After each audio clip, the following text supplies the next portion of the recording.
as I said earlier, there's probably no place to run from Common Core. It's a globalist effort. It's going to create little mind-numbed robots who are going to worship the Antichrist someday because it's a globalist effort, and we've got Sustainable Development, United Nations. We've already referenced UNESCO, and Eric, I know you wanted to weigh in and make an observation you have. Well, we ended that first segment just barely mentioning Christian schools or Christians who are in public school situations. To the Christian schools, and I realize that because of the testing that's attached to this, and the testing really is the whole deal. Whether a city, a county, a state test scores are up doesn't mean anything if the students got there through a curriculum that only is looking for an outcome, not looking for excellent students. But when Christians employ this stuff, we go directly against the mandate of Scripture, which is absolute truth. Why should we pay out of our pockets for a system that is destroying the public schools in America, and then we get this false security that because our kids are in Christian school, it must be okay?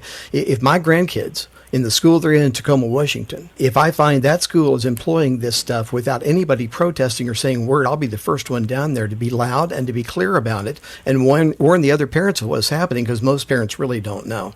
So we just need to get involved as a thing. I believe we need to turn this around and do it immediately, and this is just another reason why I believe the next election is a make it or break it for America on many levels. David Ferrazzo, why don't you weigh into this, particularly the Christian school and homeschool angle? Well, first, I absolutely agree with Eric. There's not a lot we can do other than pray and get involved. It's already being implemented. However, elections have consequences, and that is very, very important to elect Christians and conservatives that will be able to repeal some of this if and when possible. But as far as homeschools, Christian, Catholic schools, the government doesn't care about low or subpar standards. That's irrelevant. They want to have kids implemented with this Common Core and learn this so that they will do well on the tests, so that the testing, the system itself will look good, because, like Eric said, kids score high on the test. And the Homeschool Legal Defense Association has been sounding the alarm on this for years, and there are all kinds of mandates being applied to schools that do not receive federal funds.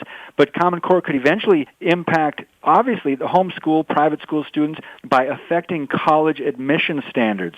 The SAT will be aligned if it's not already being implemented with the Common Core standards. Questions have been added to the ACT. The GED has been redesigned first time since 2002, I believe, to incorporate practices and skills from Common Core standards for math at least. And then, kids that are taking the redesigned test could soon encounter what we've been talking about: progressive ideologies, social engineering, alternative lifestyles, tolerance of Islam and diversity, sustainable development, worshiping the earth, and it's all man's fault that we're causing all the problems in the earth. So bottom line, if you want to change society and worldviews, you start with education and the tests. And it's been said by many that the people who control the standards and control assessments, they control education. If I could take just one more minute, please, and show this contrast of worldviews. Flashback to the early 1800s, late 1700s, early 1800s, one of the signers of the Declaration of Independence, Benjamin Rush, said, "The great enemy of the salvation of man, in my opinion, never invented a more effectual means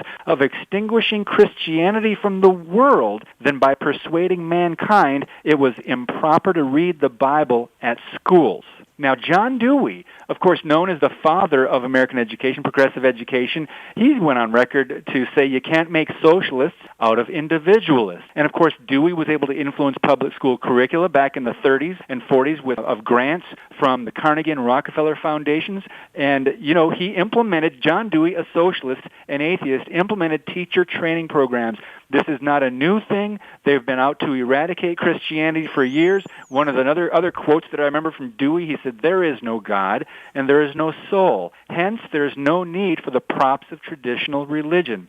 Once we understand this is the bottom line of all this, we will see it's a worldview war. It's a battle over God or man. So you can sum up the battle. It's spiritual, but it's being played out in the natural, in the physical realm now, God or man. And as in Galatians 1:10 says, are we still trying to please man, or are we trying to please God? If we were still trying to please men, we would not be servants of Jesus Christ. Right. But here again, there's only so much the average listener can do. Let's just say they're an average homeschooling family that's listening, average private school family that's listening. We talked off air a little bit about just going down to a school board and making a lot of noise. Is that really going to help? I think it'll help to some degree, but you're right. I'm trying to paint a positive spin on this outlook. There is not much. This is the way that the country's going. Yes, the way exactly. even the church is going, and we've talked about that quite often, that this kind of thinking, this conforming to the world that's been infiltrating the church. But as far as the schools go, when are we going to recognize, or most of us do, and I say most within this conversation, and I believe most of your listeners being pretty well informed, listening to your show and others, but there's a lot of people that just don't get it, that this is a spiritual battle. It's a fight against the person, the truth, the deity of Jesus Christ. And we've got a secular government in America. I know we want to have the romantic ideas that we're still a Christian nation. That has been long gone. Now we've got to decide now, discern the times and do what we can do now. Now, it's still important to speak, to raise awareness of these issues. And again, voting, I think, like Eric pointed out, is very, very important. But, boy, beyond that, let's just educate and inform people. And I do want to, again, mention the website, fpeusa.org, because Duke Pesta is an expert. For those of you concerned about education at any level, check that out, because there's abundant resources on Freedom Project Education's website. Yep, and that's what that stands for. FPEUSA stands for Freedom Project Education. That's www.fpeusa.org. You can learn more about Dr. Duke Pesta. We played a soundbite from him earlier. Eric, did you want to cite a personal example here?